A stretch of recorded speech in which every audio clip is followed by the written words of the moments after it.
Good morning. Can you hear me in the back?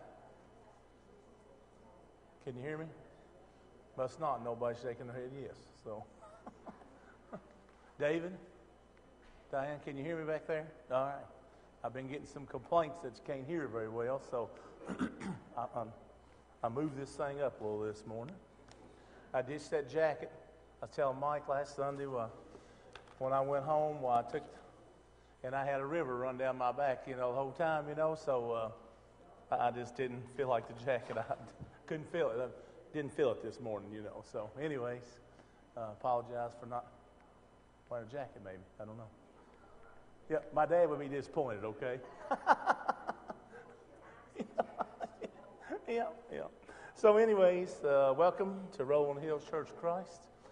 And if you're visiting with us, we're certainly glad you're here. And it's been another good week, right?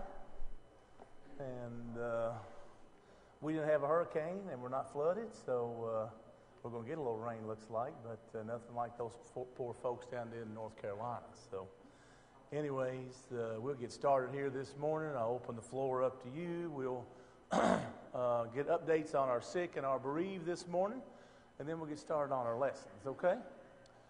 So who has updates on whom?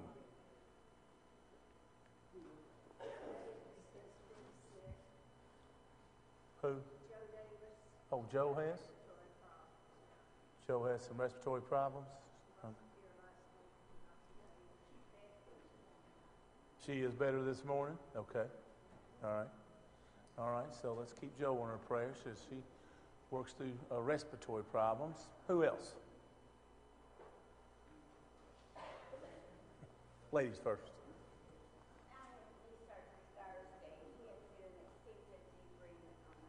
Okay. Yeah.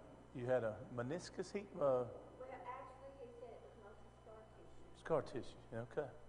All right.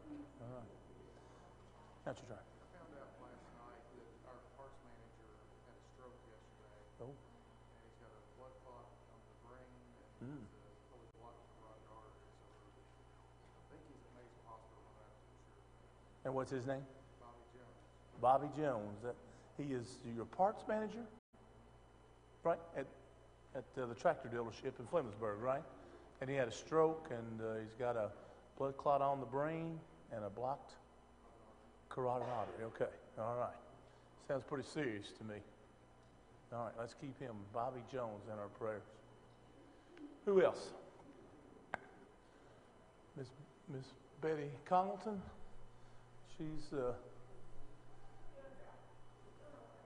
doing okay? Continue to improve each week? Okay, all right. Little improvements each week, and sometimes that's all we can hope for, right? Who else? What else? Ruby Lawrence. Yeah, Ruby Lawrence. Not good. Well, she's not good, Mike said. She's still in the hospital, but under hospice. Okay, Miss Ruby Lawrence is still in the hospital under hospice care. And what hospital is she in? She's in Winchester, that's what I thought. Okay. All right. She's had a battle, hasn't she? For help. Anybody else?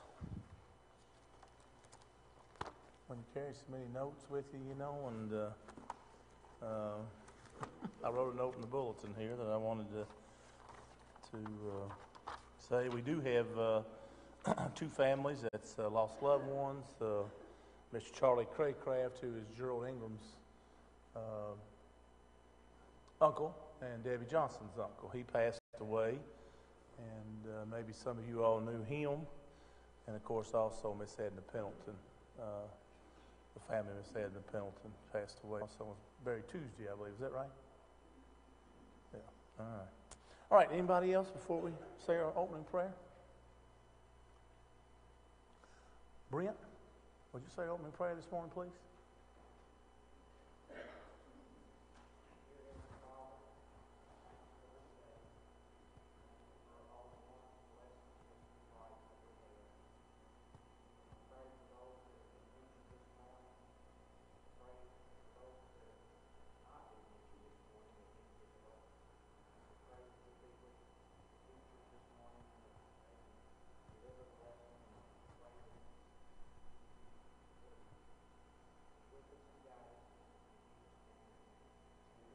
Amen. Okay. I don't know who's up there this morning. I just want to make sure that they're panning with me so I don't have to stay tied to this